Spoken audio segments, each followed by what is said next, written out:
Money is the world's biggest Ponzi scheme. Money, the one thing we all chase, yet barely understand. Every paycheck, every loan, every savings account, all running on faith. But here's the uncomfortable truth.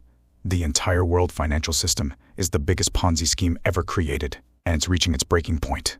A Ponzi scheme, by definition, uses new money to pay off old promises. It creates an illusion of stability, until the flow of new money slows down and the whole thing implodes. Now look at the world economy through that lens and tell me it doesn't fit perfectly. Governments across the planet borrow money they don't have, from central banks that create it out of thin air. They issue bonds, IOUs, to fund today's spending with promises to pay it back tomorrow. But tomorrow never comes, because when the debt matures, they just issue more debt. They roll it forward. They refinance the scam. And as long as there are buyers, the illusion continues. The United States alone owes over $34 trillion. That's more than the entire US economy produces in a year. Japan's debt is 250% of its GDP. Europe's collective debt has exploded past levels once considered impossible.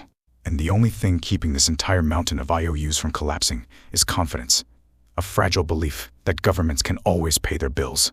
But they can't. They never will, because the money they use to pay those bills is borrowed too. When the interest on the debt becomes the largest line item in a nation's budget, bigger than defense, bigger than education, the game is over. You can't tax your way out of it. You can't grow your way out of it. The math simply doesn't work. Here's how the con really operates. Governments spend more than they earn. To cover the gap, they issue bonds. Central banks buy those bonds using money they create electronically, not earned, not saved, literally typed into existence. That new money enters the system, inflates asset prices, and makes the economy look like it's booming. But the boom is fake. It's debt-driven adrenaline, and every high demands a bigger hit next time. Meanwhile, ordinary people get poorer. Prices rise, savings lose value. Wages lag behind inflation. And when the cycle inevitably slows, central banks panic and inject even more fake money, because the system can't survive without constant expansion. That's not capitalism. That's an addiction to debt, dressed up as economic policy. Think about it. If you or I ran a company like this, borrowing endlessly, paying old investors with new investors' money, we'd be in prison. But when central banks do it, they call it monetary policy. They call it stimulus. They call it quantitative easing. Fancy words for counterfeiting. Now here's where it gets darker. Every dollar, every euro, every yen is debt.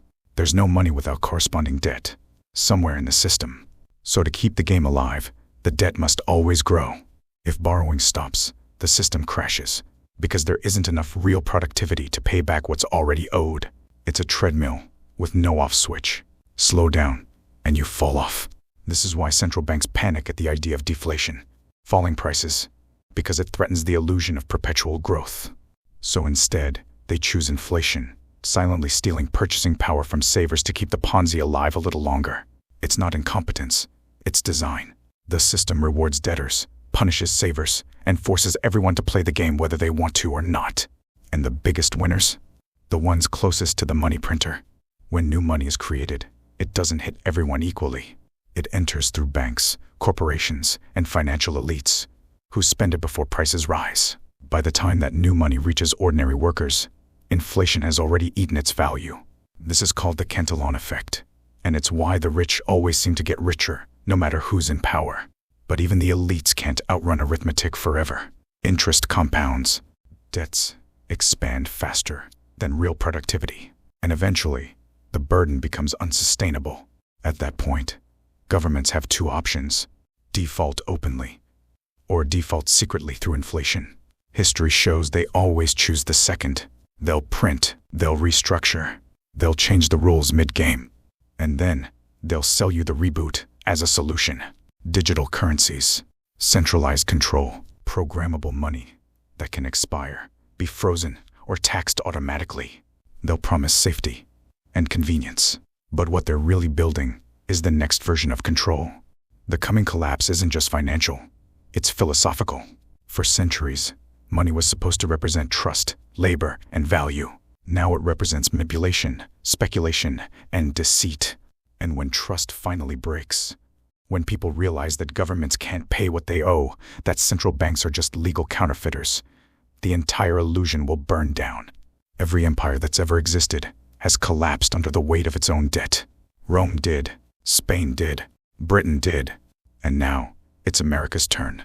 Donald Trump has already hinted that if he returns to power, he might renegotiate U.S. debt, which is political code for default, because deep down, even the insiders know this game can't go on forever. You can't print value, you can't borrow infinity, and you can't solve a debt crisis with more debt. So what happens next? The system resets. Currencies devalue. Debt gets wiped clean, not through justice, but through chaos. The middle class gets crushed. Savings evaporate. Assets reprice. And a new financial order rises from the ashes, dressed in the same lies, with shinier packaging. But here's the thing. Collapse isn't the end. It's a doorway, because when the illusion shatters, truth becomes possible again. You can choose to rebuild your life outside the system, with real assets, real community, real freedom. Or you can cling to the old game and go down with it. The world's biggest Ponzi scheme is defaulting. Right now, in slow motion. Don't wait for the headlines. Don't wait for permission. Prepare yourself mentally, financially, and spiritually. Start building independence from the machine. Stop feeding it with blind obedience. Because once you see the game for what it is, you can't unsee it. You can only decide what side of history you're going to stand on. Be disobedient. Read this book.